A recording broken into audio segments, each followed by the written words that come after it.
Charlotte's Bedtime Stories, from Chapter 13 of Charlotte's Web, by E.B. White.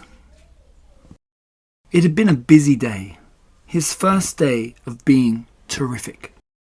Dozens of people had visited his yard during the afternoon, and he had had to stand and pose, looking as terrific as he could. Now he was tired.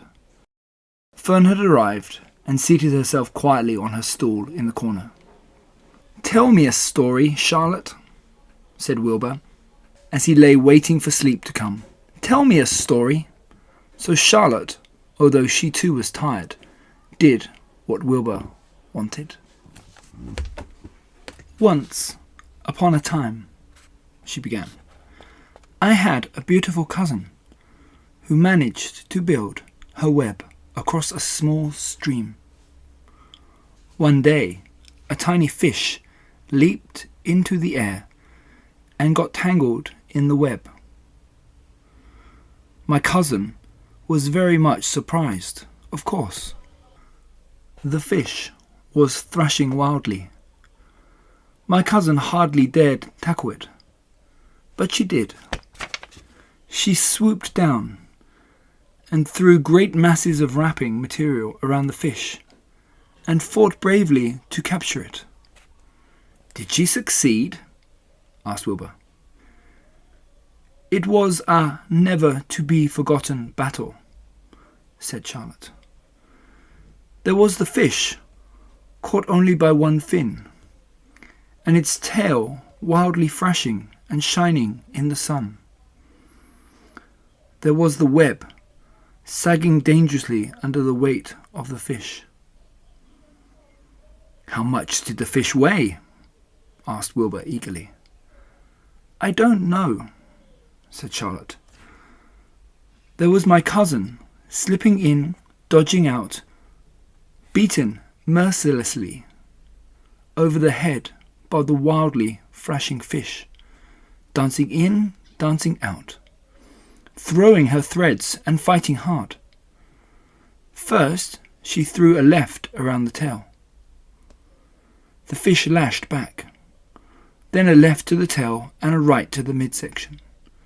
The fish lashed back. Then she dodged to one side and threw a right, and another right to the fin, then a hard left to the head, while the web swayed and stretched." "Then what happened?" asked Wilbur. "Nothing," said Charlotte. "The fish lost the fight. My cousin wrapped it up so tight it couldn't budge." "Then what happened?" asked Wilbur. "Nothing," said Charlotte. "My cousin kept the fish for a while, and then, when she got good and ready, she ate it." "Tell me another story," begged Wilbur. So Charlotte told him about another cousin of hers, who was an aeronaut. "What is an aeronaut?" asked Wilbur. "A balloonist," said Charlotte.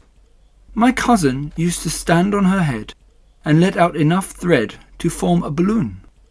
Then she'd let go and be lifted into the air and carried upwards on the warm air." "Is that true?" asked Wilbur. "Or are you just making it up?" "It's true," replied Charlotte. "I have some very remarkable cousins. And now, Wilbur, it's time you went to sleep." "Sing something," begged Wilbur, closing his eyes. So Charlotte sang a lullaby, while crickets chirped in the grass and the barn grew dark. This was the song she sang. "Sleep, sleep, my love, my only, deep, deep in the dung and the dark. Be not afraid and be not lonely. This is the hour when frogs and thrushes praise the world from the woods and the rushes. Rest from care, my one and only, deep in the dung and the dark." But Wilbur was already asleep. When the song ended, Fern got up and went home.